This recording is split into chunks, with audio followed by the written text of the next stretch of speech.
కావాలని నువ్వు అబద్ధం చెప్తున్నావు. నువ్వు వచ్చా, నాకు నువ్వు వచ్చినట్టు అనిపించింది. పిలిచాను కూడా, వినపడలేదా?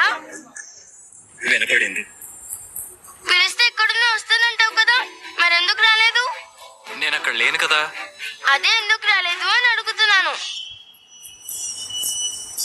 కార్తీక్ బాబుకు వేరే పనులుండవా? ఎందుకలా అడుగుతున్నావు? ఇది ఇద్దరు ఫ్రెండ్స్ మధ్య జరుగుతున్న గొడవ, మధ్యలో నువ్వేంటి? శౌర్య, మీరు కాసేపు మౌనంగా ఉండండి. రౌడీ నా మీద అలిగింది. తప్పు నాదే. తను పిలిచింది, నేను రాలేదు. నేను రానందుకు పనిష్మెంట్ ఇవ్వు. ఇంకెప్పుడు ఈ ఫ్రెండ్ని ఇలా వదిలేనని ప్రామిస్ చేయి. శౌర్య, ప్లీజ్ అమ్మా, నువ్వు మాట్లాడకు.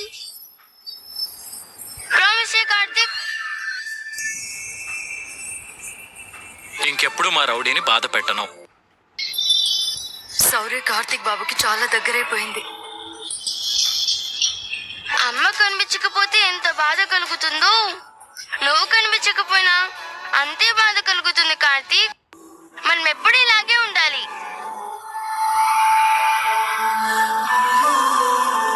అలాగే, ఎప్పుడు ఇలాగే ఉంటాం, సరేనా? ఇదిగో. ఎందుకు? నువ్వు ఈరోజు స్కూల్లో చాలా బాగా మాట్లాడావంట. నీకెలా తెలుసు? ఫోన్ చేసి అడిగాను. నువ్వు చెప్పింది చెప్పాను. కానీ చాలా బాగా చెప్పావు. నువ్వు చూసావా? లేదు, ఎవరో చెప్తే విన్నాను. ఓకే రౌడీ, ఈరోజు స్కూల్లో నీకు మంచి పేరు వచ్చింది కాబట్టి నీకు ట్రీట్ ఇవ్వాలనుకుంటున్నాను. ఇచ్చావుగా. చాక్లెట్స్ కాదు, సరదాగా అలా మా రెస్టారెంట్కి వెళ్ళి సెలబ్రేట్ చేసుకుందాం. వద్దు బాబు, పాపని ఎక్కడికి తీసుకువెళ్ళొద్దు. రౌడీయే కాదండి, మీరు కూడా రండి. భలే భలే, రా అమ్మా, ముగ్గురం కలిసి వెళ్దాం. అలా వెళ్ళకూడదు శౌర్య. ఏమీ అనుకోకండి బాబు, మేము రాలేము. మీరే కాదండి, మా అమ్మ మా నాన్న కూడా వస్తున్నారు. మీరు కూడా రండి. వెళ్దామమ్మా ప్లీజ్. శౌర్యని ఒంటరిగా కార్తీక్ బాబుతో పంపించలేను. నేను వెళితే ఏం బాగుంటుంది? చిన్న చిన్న విషయాలకు కూడా పెద్దగా ఆలోచించకండి. వెళ్ళి ఏదైనా తిని వెంటనే వచ్చేద్దాం. చాలా రోజుల నుంచి రౌడీని అలా సరదాగా బయటికి తీసుకెళ్దాం అనుకున్నాను. మీరు ఎలాగో ఎక్కడికి వెళ్ళరు కదా, ఇలాంటప్పుడైనా వస్తే బాగుంటుంది. రండి.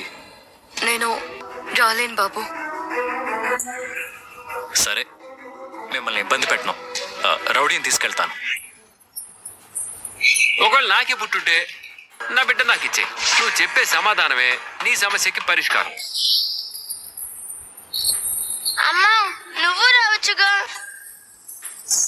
నా కార్తీక్ తో సరదాగా వెళ్ళాలనుంది. నువ్వు రాకపోతే నేనెలా వెళ్తాను? శౌర్యని ఇలాంటి పరిస్థితుల్లో నేను లేకుండా పంపించడం మంచిది కాదు. అడుగుతుంటే మాట్లాడవేంటమ్మా? సరే, మనం ఇద్దరం వెళ్దాం. కార్తీక్, అమ్మ ఒప్పుకుంది, మేమిద్దరం వస్తున్నాం. చూడండి, మీరు వస్తానన్న ఒక్క మాటతో తన మొహం ఎలా వెలిగిపోతుందో. ఒప్పుకున్నందుకు థ్యాంక్స్. కార్తీక్, ఎప్పుడు వెళ్ళేది? మీరు రెడీగా ఉండండి, కాసేపట్లో వెళ్దాం. అలాగే, నేను వెళ్ళి వెంటనే రెడీ అయిపోతాను. అమ్మ కంటే నేనే ఫస్ట్. ఎంగేజ్మెంట్ మన రెస్టారెంట్ లో ప్లాన్ చేద్దాం రా. కావాలంటే మ్యారేజ్ ఇంట్లో పెట్టుకున్నావు. సుమిత్ర, చేయమంటావా? వదిలే, నిన్నే నమ్ముతాను. ఓకే జ్యోత్స్న, నువ్వైతే రెడీగా ఉండు, నేను వచ్చి పికప్ చేసుకుంటాను. వద్దులే బావా.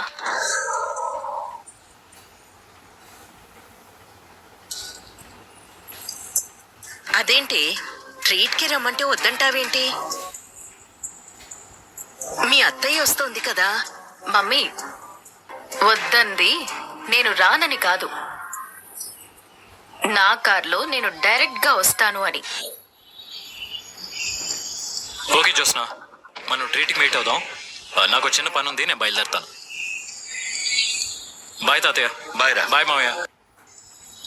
జ్యోత్స్న, ఏంటి నీతో పాటు నేను వస్తాను. ఎందుకు? ఆ దీప కూడా వస్తుందిగా. నువ్వేం అవసరం లేదు, నేనే వెళ్తాను. అయినా సరదాగా ట్రీట్ కి పిలవడం ఏంటి మావయ్య గారు? ఏముందమ్మా, అమ్మాయిని అబ్బాయిని ఎదురెదురుగా కూర్చోబెట్టి వాళ్ళ ముందే పెళ్లి సంగతి తేల్చడానికి అయ్యి ఉంటుంది. మనమేం తెలియనట్టు సైలెంట్ గా ఉందామమ్మా. జ్యోత్స్న, చక్కగా చీర కట్టుకొని వెళ్ళు. అలాగే మమ్మీ. మనోరాల, నేను రానా? అవసరం లేదు. అమ్మ పేరు అడ్డు పెట్టుకుని కార్తీకే దీపని పిలుచుంటాడు.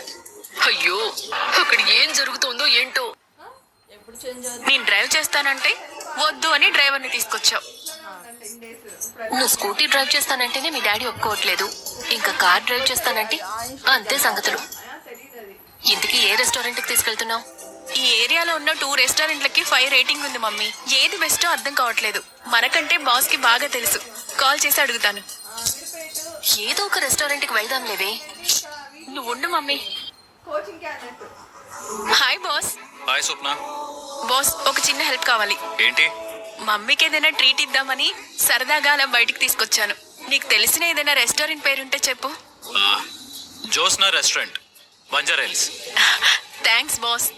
థ్యాంక్స్ కాదు, త్వరగా రా, నేను ఇక్కడే ఉన్నాను. What a coincidence. నువ్వు కూడా మీ మమ్మీని తీసుకొని వచ్చావా?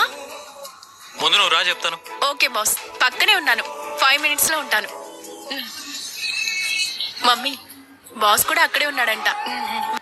మా మా కార్తీక్ రెస్టారెంట్ చూడు ఎంత పెద్దగా ఉందో. నీ టిఫిన్ సెంటర్ కూడా ఇలాగే ఉంటుందా? అది రెస్టారెంట్ లో వాష్రూమ్ అంతా కూడా ఉండదు. వాష్రూమ్ అంటే బాత్రూమేగా. ఏమమ్మా, నీ టిఫిన్ సెంటర్ బాత్రూమ్ అంతా కూడా ఉండదా?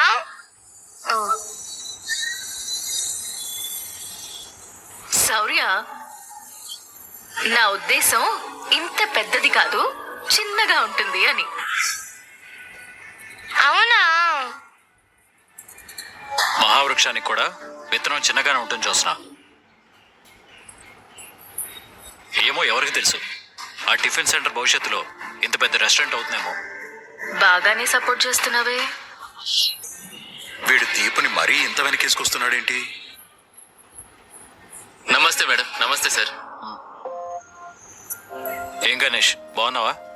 బాగున్నాను సార్, కానీ మేడం గారే మాకు అన్యాయం చేశారు. నేనా? అవును మేడం.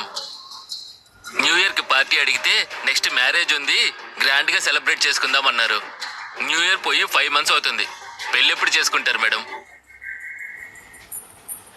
డోంట్ వరీ గణేష్, నేను ఇంకా డిసప్పాయింట్ చెయ్యనులే. 2 months లో మ్యారేజ్ ఉండొచ్చు.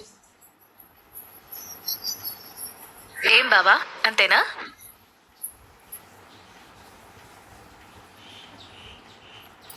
అంతే కోడలా, నీ నోట్లో నుంచి ఆ మాట వచ్చిందంటే దాన్ని నా కొడుకు నిజం చేస్తాడు. ఏం నిజం చేస్తాను కాసేపట్లో మీకే తెలుస్తుంది.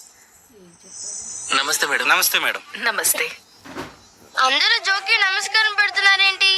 ఈ రెస్టారెంట్ కి ఓనర్ నా కోడలే శౌర్య. ఏమయ్యా మేనేజర్, ఇక్కడే నిలబెట్టి మాట్లాడతారా? I'm sorry sir. రండి రండి రండి సార్.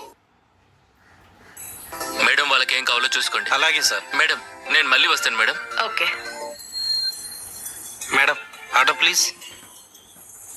ట్రీట్ నీది కాబట్టి నీ ఇష్టం బావా. ఆర్డర్ నువ్వే చెయ్యి. ఏం రౌడీ, నువ్వేం తింటావు? ఉప్మా సమోసా. అలాంటివి ఇక్కడ దొరకవు. ఏమున్నాయో చెప్తాను, నీకు నచ్చినవి ఆర్డర్ చేయి, సరేనా? ఆడడానికని చెప్పి దీపని ఎందుకు తీసుకొచ్చాడు? కాస్త ముందే తెలిసినా వద్దనేవాణ్ణి. నా టైం బాగాలేనప్పుడు ఏదో ఒక రోజు నా 2 పెళ్లిళ్ల గురించి దీప బయట పెట్టడం ఖాయం. నాకు ఐస్ క్రీమ్ కూడా కావాలి. అది చివర్లో తిందువు గాని. పెళ్లి విషయం మాట్లాడడానికి దీపని రమ్మనడానికి సంబంధం ఏంటి? శౌర్యని అడ్డు పెట్టుకుని కావాలని దీప్ వచ్చిందా? ముందు స్టార్టర్స్ సాఫ్ట్ డ్రింక్ తాగు, ఓకేనా? అలాగే కార్తీక్. వీళ్ళు ఇక్కడికి వచ్చారేంటి? శ్రీధర్ గారిని కుటుంబంతో చూసారంటే నిజం తెలిసిపోతుంది కదా.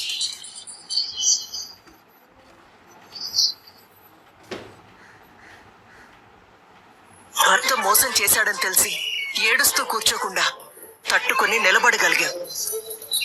అదే నాలాంటిదైతే నిజం తెలియగానే విషం తాగి చచ్చేది. అబద్ధం చెప్పాడు అంటేనే భరించలేను. అలాంటిది మోసం చేశాడంటే ప్రాణాలతో ఉంటానా చెప్పు? ఇలా అందరి ముందు నిజం తెలిసిపోవడం ఎవరికి మంచిది కాదు. పైగా ఇది వీళ్ళ రెస్టారెంటే. ఇప్పుడు నేనేం చేయాలి? కార్తీక్, ఏంటన్నా? ఫుడ్ వచ్చేలోపు మనం వచ్చిన పని కంప్లీట్ చేస్తే బెటర్ కదా. నేను అదే అందాం అనుకున్నానండి. నీ మనసు నాకు తెలుసు కదా కాంచన. ఏం మావయ్య, నువ్వు రోజుకొకసారి అత్తతో ప్రేమలో పడతావా? రోజుకోసారి కాదు,